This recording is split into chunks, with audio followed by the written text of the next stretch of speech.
मेरे प्यारे बच्चे, आज का संदेश कुछ खास है, इसे ध्यान से सुनना मेरे बच्चे। मेरे बच्चे, तुम्हें यश प्राप्त होगा। मेरे बच्चे, तुम्हें यश प्राप्त होगा।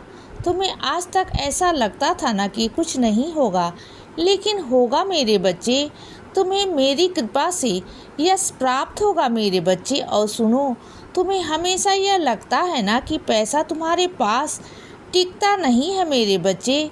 पैसे की तो सबको ज़रूरत होती है ना। तो सुनो, अगर तुम महीने का 10 रुपये कमाते हो तो 8 रुपये अपने घर परिवार में लगाओ और 2 रुपये ना मेरे बच्चे किसी साधु की सेवा में, गौ की सेवा में, पशु पक्षी की सेवा में या फिर भगवत सेवा में लगाओ मेरे बच्चे। अगर तुम 2 रुपये किसी को दोगे ना तो किसी ज़रूरतमंद को, तो ऊपर वाला तुम्हारे लिए ना लाख का इंतजाम कर देगा मेरे बच्चे। अगर तुम सच में धनी बनना चाहते हो ना, धन तुम्हारे पास टिके, यह चाहते हो ना बच्चे, तो तुम्हें कोई भी उपाय करने की ज़रूरत नहीं है मेरे बच्चे।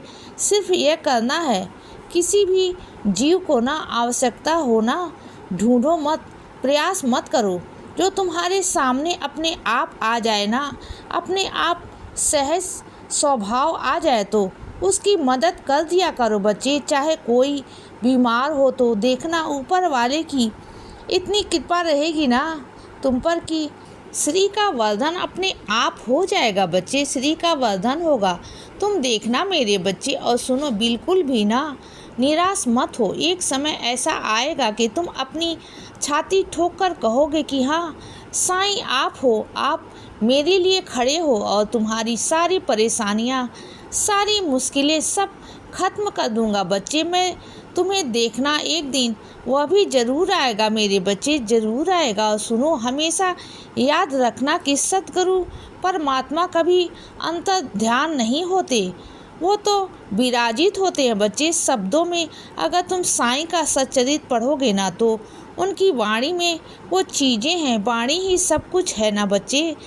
वाणी में ही वो ईश्वर विराजित है बच्चे, तुम्हारे साईं विराजित हैं। जहाँ नाम जप होता है ना, जहाँ पर सत्संग होता है ना, वहाँ पर ईश्वर विराजित होते हैं, वो वहीं होते हैं बच्चे। क्योंकि ईश्वर भी कहते हैं, जहाँ मेरा गायन होता है ना, जहाँ मेरा नाम जप होता है ना, जहाँ मेरे भजन कीर्तन होते हैं ना, मैं वहीं पर विराजित होता हूँ मेरे बच्चे, मैं वहीं पर होता हूँ। और सुनो, लेना देना यह सब आवश्यकता नहीं है मेरे बच्चे, लेकिन यह भी आवश्यक है कि लेन देन का स्रोत कहाँ से आता है मेरे बच्चे। मेहनत करने से अगर तुम मांगते हो, मेहनत कर मांगते हो ना, तो यह तुम्हारा हक है कि तुम मांगो और तुम्हारा कर्तव्य है। तुम्हारी सेवा तुम्हारे ईश्वर ने तुम्हें दी है बच्चे कि तुम देना है और देने वाला बनो मेरे बच्चे। और तुम यह कहोगे कि साईं, मैं देने वाला कैसे बनूं, तो तुम्हें लेने वाला भी बनना बहुत ज़रूरी है। तो सुनो ना बच्चे, लेने वाला तुम अपने साईं से बनो, अपने साईं से मांगो मेरे बच्चे। अपने साईं से तुम जितना मांग सकते हो ना मांगो बच्चे, और मैं तुम्हें देने वाला हूँ। मैं तुम्हें सक्षम बनाऊँगा मेरे बच्चे। जब तुम मुझसे मांगोगे ना तो मैं तुम्हें दूंगा बच्चे। जब तुम देना शुरू करोगे ना तो तुम्हारे पास किसी भी चीज़ की कमी नहीं होगी बच्चे, तुम्हारे पास हर तरीके से आएगा बच्चे, अपने आप आएगा। और सुनो बच्चे, अगर तुम सफलता चाहते हो ना तो इधर उधर भटकने की कोई ज़रूरत नहीं है बच्चे। बस सही समय का चुनाव करो और गलत जगह पर मत जाया करो बच्चे, बिल्कुल भी मत जाया करो। और ऐसे लोगों से बिल्कुल दूर रहा करो बच्चे जो दिखावे की ज़िंदगी जीते हैं ना बच्चे। वो तुम्हारे दिमाग में जो भी है सब चीज़ें डाल देते हैं ना, जिससे तुम्हारे मन भी भटकने लगता है बच्चे। और सुनो बच्चे, इस रोज़ भरी मुश्किल ज़िंदगी में ना मेरे बच्चे, बेहद ज़रूरी है कि तुम एकांत में बैठकर मेरा नाम जप किया करो मेरे बच्चे, मेरी माला का जाप किया करो। रोज़ चाहे 10 मिनट ही सही मेरे बच्चे, अगर तुम ऐसा करोगे ना तो तुम्हारे सारे पाप नष्ट हो जाएंगे, सारे बुरे कर्म नष्ट हो जाएंगे बच्चे, और तुम्हारी ज़िंदगी में उजाले आ जाएंगे बच्चे। और सुनो, जब किसी से वादा करते हो ना तो उसे निभाया करो, यूं ही जाने मत दिया करो मेरे बच्चे, बिल्कुल भी नहीं। और सुनो, जब कोई पुरानी बातों को याद करके रोता है या पछताता है ना तो उसे हमेशा चुप करवा देते हो अपने तरीके से। तो सुनो ना, उसके बावजूद भी ना वह तुम्हारी बातों को नज़रअंदाज कर देते हैं बच्चे। तुम्हारी बातों को ना कोई नहीं मानता, तुम्हारी कोई पालन नहीं करता।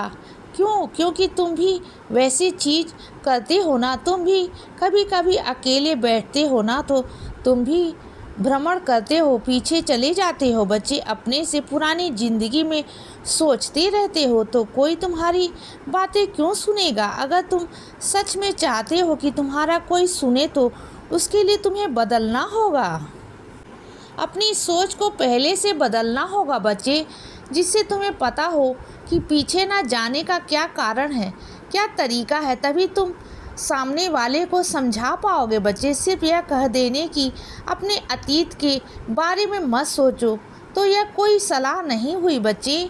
अगर सलाह देना चाहते हो तो उसका उदाहरण देकर तुम्हें समझाना होगा, कि वह तरीका तुम्हें बताना होगा बच्चे। वह तरीका तुम तभी बता सकते हो जब तुमने उसका अनुभव किया हो, जब तुम अपने ऊपर से यह कोई चीज़ लागू करोगे ना तब तुम्हारी बातों को सुनेंगे बच्चे। और मेरे बच्चे आदेश पर चलते हैं ना मेरे बच्चे, तो बातों को टालते नहीं, वह हमेशा खुश रहते हैं, हमेशा उनकी ज़िंदगी में कोई परेशानी नहीं आती, क्योंकि मैं उनकी ज़िंदगी में कभी कोई परेशानी आने ही नहीं देता। मैं जानता हूँ मेरे बच्चे कि तुम मुझे गले लगा कर ना बहुत रोना चाहते हो, तुम्हारा बहुत दिल भरा हुआ है। मैं जानता हूँ मेरे बच्चे, तुम चाहते हो कि तुम अपने साईं के, अपने बाबा के गले लग करके ना तुम बहुत रो लो। ऐसा होगा मेरे बच्चे, मैं ज़रूर आऊँगा तुमसे मिलने के लिए। जितना तुम्हें रोना होगा ना मुझसे गले मिलकर रो लेना मेरे बच्चे, रो लेना। और सुनो, तुम वाहन खरीदना चाहते हो ना, तुम्हारा वाहन खरीदने का जो सपना है ना वह उसे मैं पूरा करूँगा मेरे बच्चे, बहुत जल्दी पूरा करूँगा। तुम वाहन खरीदोगे और तुम्हारे नाम पर ही वह वाहन होगा मेरे बच्चे। तुम चिंता मत करना, मैं इंतज़ाम कर दूँगा मेरे बच्चे। और सुनो बच्चे, जैसे तुम रहते हो ना अपने रहन सहन को थोड़ा ठीक करो, क्योंकि जिस समाज में तुम रहते हो ना, आस पड़ोस में के माहौल में जैसे तुम रहते हो ना तो तुम्हारे पहनावे में, ओढ़ावे में ना बहुत सारी तुम्हारी पीठ पीछे टिप्पणियाँ की जाती हैं बच्चे। अगर घर समाज में इज्जत बनाना चाहते हो ना तो मैं जानता हूँ मेरे बच्चे, सादगी में रहना बहुत अच्छी बात है, लेकिन जिस समाज में तुम रहते हो ना उस समाज में भी इज्जत मान के लिए थोड़ा सा अच्छे से रहा करो बच्चे। इसीलिए बच्चे सदा खुश रहो और हमेशा मुस्कुराते रहो। मेरा आशीर्वाद हमेशा तुम्हारे साथ है बच्चे। अब सुबह हो गई है मेरे बच्चे, सुप्रभात।